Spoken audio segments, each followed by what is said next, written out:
Hello and good morning प्यारे बच्चों। आज हम बात करने जा रहे हैं आपकी 10th क्लास में लगी हुई सेकंड पोइम जिसका नाम है fire and ice. Fire and ice जिसको कंपोज किया है रॉबर्ट फ्रॉस्ट ने। रॉबर्ट फ्रॉस्ट का पूरा नाम रॉबर्ट ली फ्रॉस्ट है। रॉबर्ट फ्रॉस्ट के बारे में मैंने एक अलग से वीडियो बनाई थी, आप लोगों ने देखी होगी। उम्मीद करता हूं कि आपको वो वीडियो पसंद आई होगी।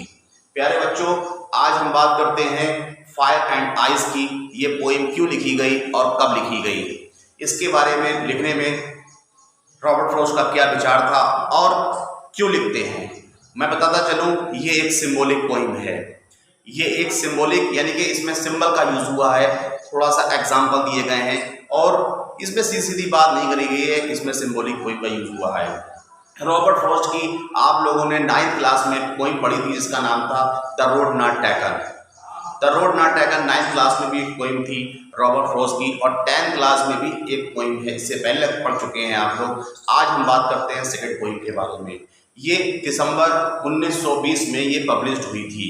दिसंबर 1920 में ये पोइम पब्लिश हुई थी और पब्लिश होने के बाद जब ये पोइम यूज की होने के बाद ठीक 3 साल के बाद, जब 3 साल के बाद इसको पुलित्जर प्राइज मिला था 1923 में। 20 में ये पब्लिश हुई और 1923 में इसको पुलित्जर प्राइज मिला। अब आप लोग बात करेंगे कि पुलित्जर प्राइज क्या होता है, ये क्यों मिलता है। ये यूएसए अमेरिका में इसको ये पुरस्कार मिलता है और ये साहित्य के लिए पुरस्कार मिलता है। अब सवाल ये उठता है ये साहित्य के लिए पुरस्कार देता कौन है और इसकी शुरुआत कहाँ से हुई। हालांकि ये हमारा टॉपिक नहीं है आज बात करने का, लेकिन हम बात आई है तो हम बात करते चलें कि ये पोइम जो पुरस्कार पोइम को मिलता है ये किस लिए मिलता है और कब दिया गया। मैंने बताया कि ये यूएसए में पुरस्कार मिलता है और ये 1917 में एक व्यक्ति थे जिनका नाम था जोसेफ पुलित्जर या पुलित्जर। इनका जोसेफ पुलित्जर नाम था। ये सबसे पहले 1917 में ये पुलित्जर प्राइज देना स्टार्ट हुआ था यूएसए में। बात अगर हम करें तो ये जो पब्लिश ये पोइम है फायर एंड आइस, ये पब्लिश कहाँ हुई थी। एक मैगजीन थी हार्पर्स मैगजीन। हार्पर्स मैगजीन में दोबारा रिपीट कर रहा हूँ, हार्पर्स मैगजीन। सबसे पहले ये पोइम उस मैगजीन में पब्लिश हुई थी 1920 में। हम बात करें कि इस पोइम के बारे में तो इस पोइम को पढ़ने से पहले अगर हम थोड़ा सा और बढ़ा लें बात को, तो बात ये होगी कि ये रॉबर्ट फ्रॉस्ट ने ये पोइम क्यों लिखी है। चलिए हम जानते हैं रॉबर्ट फ्रॉस्ट इस पोइम में क्या कहना चाहते हैं और इस पोइम के में क्या लिखा हुआ है। चलिए देखते हैं लाइन टू लाइन इसकी हिंदी मीनिंग इसको समझने की कोशिश करते हैं। लिखा हुआ है some say the world will end in fire। Robert Frost कह रहे हैं, रॉबर्ट फ्रॉस्ट ने यहाँ 2 विचारधाराओं को व्यक्त किया है। वो विचारधाराएं जो हमारे जो साइंटिस्ट हैं उन लोगों के दिमाग में मस्तिष्क में जो विचार आते हैं उनके जो विचार है यहाँ पर व्यक्त करने का प्रयास किया है। रॉबर्ट फ्रॉस्ट कहते हैं कि 2 विचारधाराएं हैं। कैसी विचारधारा। पहली विचारधारा ये है, रॉबर्ट फ्रॉस्ट कहते हैं कि कुछ लोगों का, कुछ साइंटिस्ट का, कुछ खगोल शास्त्रियों का, कुछ भविष्य बताते हैं उनका मानना ये है, या भविष्यवाणी करते हैं उनका मानना ये है कि some say the world will end in fire। एक वक्त ऐसा आएगा कि दुनिया यानी कि संसार जब खत्म होगा तो वो खत्म होगा फायर से। एक कैटेगरी के लोग जो हैं वो ये कह रहे हैं कि खत्म होगा कैसे, फायर से खत्म होगा। आगे देखते हैं क्या कहते हैं। सम से इन आइस, कुछ लोग ये कहते हैं कि ये खत्म होगा, किससे खत्म होगा, आइस से खत्म होगा। आइस यानी कि बर्फ यानी पानी से खत्म होगा। यानी कि 2 विचारधाराएं यहाँ पर बताई गई हैं। लेकिन अगर हम बात करें कि इन्होंने बताया है कि संसार खत्म होगा किससे, आइस यानी बर्फ से खत्म होगा, पानी से खत्म होगा, या अगर हम बात करें आग से खत्म होगा, दुनिया में पूरे संसार में आग लग जाएगी, प्रलय आ जाएगा, सब खत्म हो जाएंगे। पानी, दूसरा मानना यह है कि पानी आ जाएगा और पानी से सब डूब जाएंगे और लोग मर जाएंगे। लेकिन यहाँ पर इन्होंने सीधी सीधी बात नहीं कही है कि जैसे अगर ये कहते हैं कि दुनिया पानी आएगा लोग पानी से मर जाएंगे या फायर से। हमने कहा था कि ये एक सिंबॉलिक पोइम है, यहाँ पर सिंबल लिया गया है, थोड़ा सा हमें इंडिकेट किया गया है वर्डों के माध्यम से कहीं किसी दूसरी तरफ। चलिए हम बात करते हैं कि दो विचारधाराएं, दो बातें हो गई। अब हम बताते हैं कि ये विचारधाराएं दो कौन सी। इन्होंने कहा था कि फायर से खत्म होगा और आइस से खत्म होगा, लेकिन इन्होंने कुछ और इशारा किया है। ये इशारा कर रहे हैं कि फायर, कवि का कहना, ये पोएट का कहना ये है कि फायर मीन्स हो गया डिजायर, यानी कि हमारी इच्छाएं, हमारी इच्छाएं, यानी कि जो हीट है, जो हमारी आग है, काय की इच्छा, कुछ पाने की इच्छाएं, हमारा संसार, रॉबर्ट फ्रॉस्ट कह रहे हैं कि संसार हमारा खत्म होगा हमारी इच्छाओं के बल पर। क्या होगा? हमारी इच्छाएं इतनी बढ़ जाएंगी कि हम संसार में प्रलय ही ले आएंगे। अगर एग्जाम्पल हम देखें इस बात पर, हमारी इच्छाओं के बारे में हम बात करें तो आज के समय में कोविड चल रहा है, कोविड-19 का चल रहा है, तो आपने देखा होगा कि मे भी हो सकता है कि हमारी इच्छाएं ही हमको ये बीमारी खींच के हमारे लिए लाई हो। मैं नहीं कहता हूं, लेकिन जो र्यूमर्स आ रहे हैं उसके साथ मैं कह रहा हूं कि ये जो हमारी इच्छाएं हैं, इसी हमने प्रकृति को बिगाड़ कर रख दिया, इसीलिए हमारे लिए ये समस्याएं कोविड-19 के रूप में आई हैं और तरह तरह के वेरिएंट लेके ये आ रही है। चलिए हम आगे बात करते हैं। फिर वो कहते हैं कि हमारी फायर, यानी कि हमारी अंदर की जो इच्छा है, काय की इच्छा है, किस बात की, कि हम क्या करेंगे, हम अपनी इच्छाओं में इतना बढ़ जाएंगे, चाहत में इतना बढ़ जाएंगे कि क्या होगा, हम खुद ही प्रलय ले आएंगे। आगे देखिए, from heart I have tested the desire. Robert Frost कहते हैं कि मैं इससे अछूता नहीं हूं। रॉबर्ट फ्रॉस्ट स्वयं कहते हैं कि मैं इससे अछूता नहीं हूं। क्यों? क्योंकि मेरे अंदर खुद इच्छाएं इतनी है।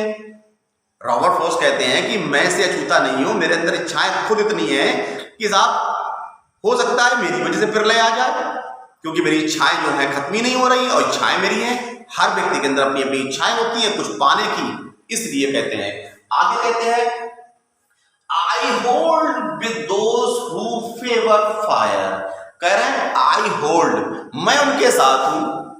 कहते हैं कि आई होल्ड, मैं सहमत हूं, मैं उनके साथ हूं, हु फेवर फायर, जो आग का समर्थन करते हैं, मतलब जो अपनी इच्छाओं के पीछे चलते हैं, वो मैं उनका समर्थक हूं। कह रहे मैं भी उन्हीं की कैटेगरी में आता हूं, यानी कि कभी कहता है कि मैं फायर वाली कैटेगरी में आता हूं, मेरी इच्छाएं इतनी बढ़ गई है मेरे ऊपर। आगे हम आगे लाइन में बात करते हैं, अगला स्टेंजा बात करते हैं, but if it had to perish twice. आप बात समझिए, थोड़ा सा इन्होंने मजाकिया अंदाज में भी कहा है। कह रहे हैं पेरिस का मतलब, पेरिस वो देश की बात नहीं कर रहा है, कंट्री की बात नहीं कर रहे हैं, ये क्या कर रहे हैं, बट इफ आई हैड, कह रहे हैं बट, लेकिन पेरिस, पेरिस माने होता है विनाश होना या मरना। पेरिस यहां पर दिखाया गया है विनाश या मरने से।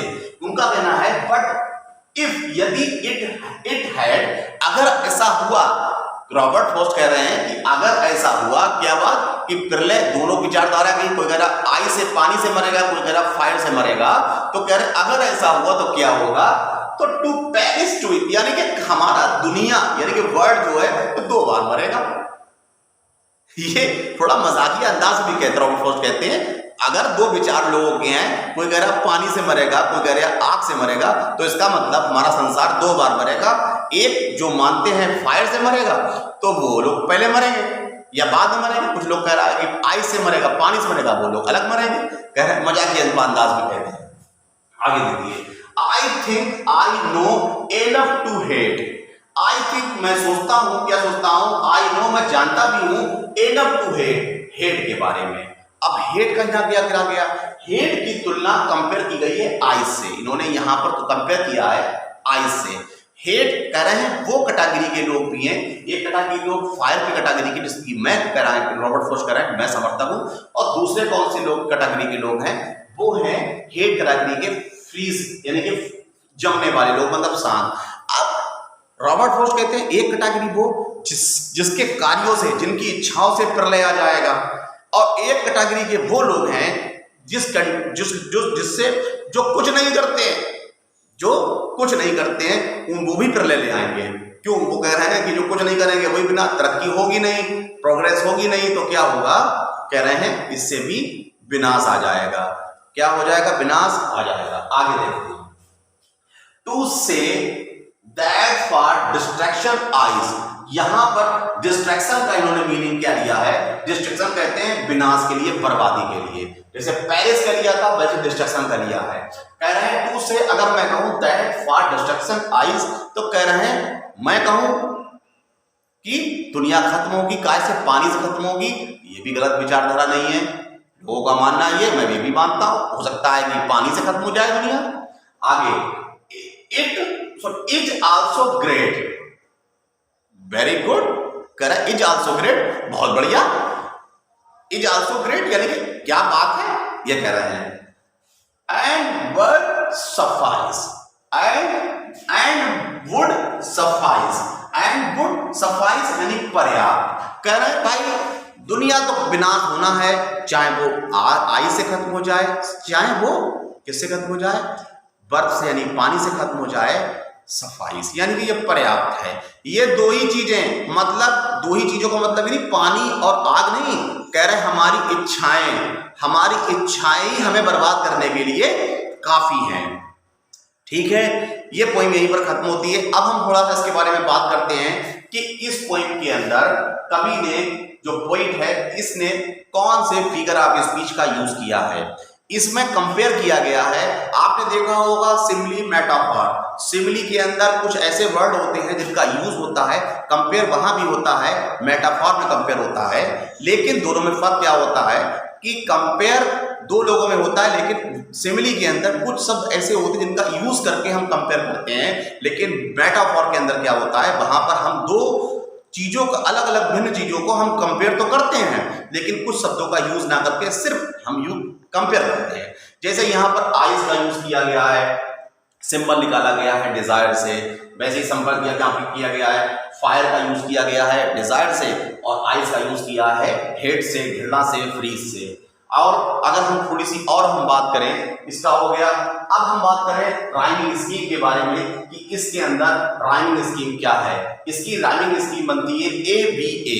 क्या राइमिंग स्कीम बनती है? ABA ABC, ABA ABC, फिर बनती है BCD, ABA ABC BCD। कुल मिला के इसमें 9 लाइन्स हैं। ये एक सॉनेट नहीं है, सॉनेट का कहना ये है। सॉनेट का क्या शर्त है कि 14 लाइन्स, उसके अंदर 14 लाइनें होना चाहिए। एक सॉनेट नहीं है, एक शॉर्ट पोइम है।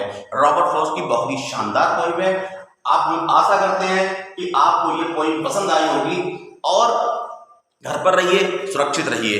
और ये अगली वीडियो में हम बात करेंगे इसकी अगली पोइम के बारे में, और हम बात करेंगे हम इसमें कौन सा मीटर, हम एक अलग से वीडियो बनाएंगे तो बताएंगे कि इसके अंदर एक पोइम होती है, उस पोइम के अंदर मीटर कौन सा लगता है। हम मीटर के बारे में बात करेंगे।